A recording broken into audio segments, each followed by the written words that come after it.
Hi everyone, thanks for watching my video. I was just checking my video I made about Trump, my last video, and you know, sadly enough, I got a lot of dislikes compared to likes. I understand that a lot of people feel like nothing's ever gonna get better. We're all doomed. Judgment is here.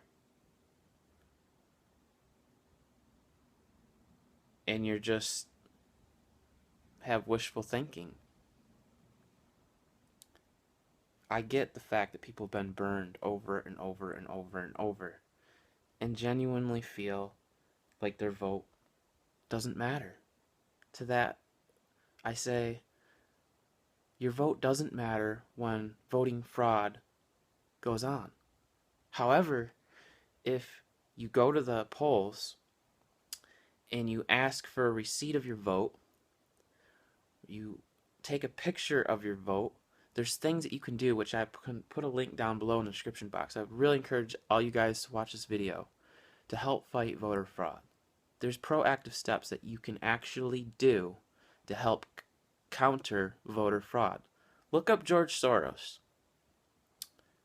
Look up George Soros and look up him and voting fraud, and also look up George Soros and Black Lives Matter movement. George Soros is a globalist who is a very bad dude.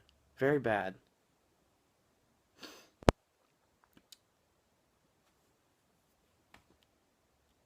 Now this video is really directed towards those Christians, and especially the really big name Christians like James White, who just recently came out not too long ago about his view on the election and, why he thinks Donald Trump is, in a nutshell, a joke. Well, I want to just simply read two verses from the Bible that perhaps James White and perhaps other Christians and perhaps other people of different faith have never thought of before when it comes to this election and Donald Trump. The first verse is Isaiah 45:13, which says, I will raise up Cyrus to fulfill my righteous purpose, and I will guide his actions. He will restore my city and free my captive people without seeking a reward. I, the Lord of heaven's armies, have spoken. God chose Cyrus to rebuild a city, to save a city.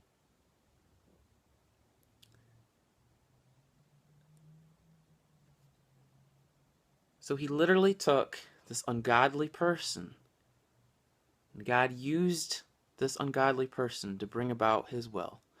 James White and these other Christians are very big on, predestination, about God's will. However, in his video and critique of the election in Donald Trump versus Hillary Clinton, I didn't really hear him speak too much about that. It was more of just a rant of list after list of things that Donald Trump has done that are bad and wicked and sinful.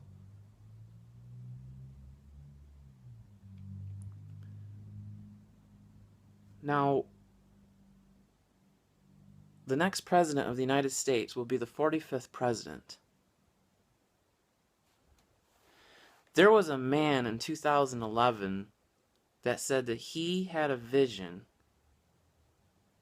by God that Donald Trump would be president, that he would be used by God to rebuild America and to end this corrupted, broken system.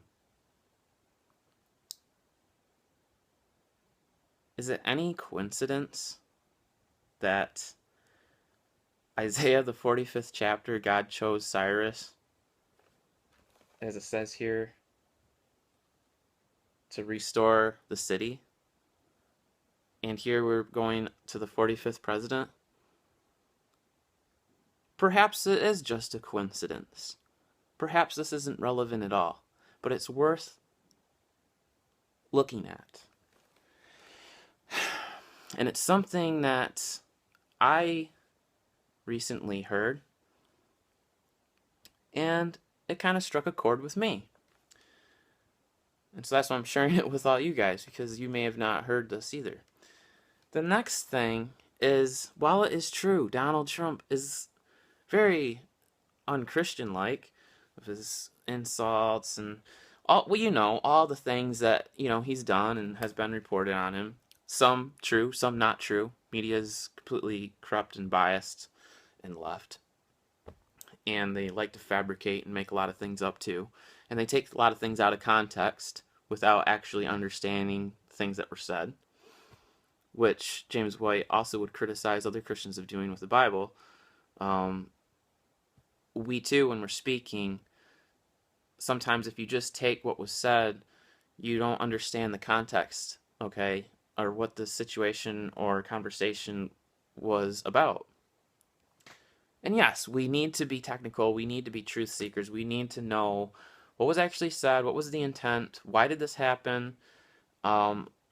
These are all things that you have to consider without being overly judgmental, right? So, Donald Trump, he's not this saint. He's not a perfect person, okay? Nobody is. However, when James White and other Christians critique Donald Trump and are saying how he doesn't have any reasoning or logic, how he thinks he's never read the Constitution, these are all James White's opinions without any evidence whatsoever. And I'm pretty sure, and I could be wrong, but I'm pretty sure that he has never actually met Donald Trump or sat down with Donald Trump or asked him any of these things. So, in his judgments of Donald Trump is actually very unfair. How would he like it if somebody critiqued and judged him on a whole bunch of things, right, when he has never actually sat down with him or questioned him or did any of these things, right?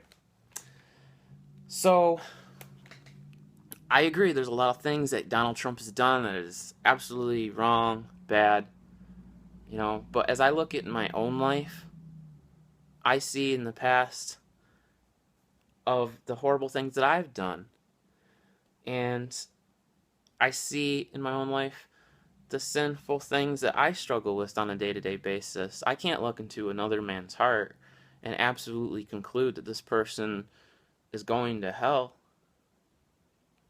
I don't know. What if he makes a decision in his heart?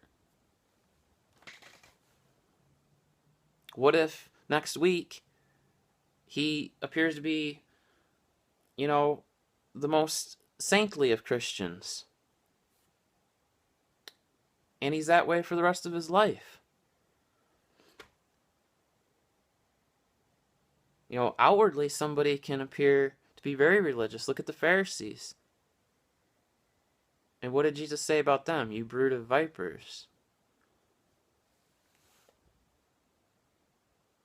But anyways, getting back to this thing about how Donald Trump is often criticized of being like having kindergarten logic, lack of reasoning, all these accusations against him, which is completely unfair and unloving, by the way.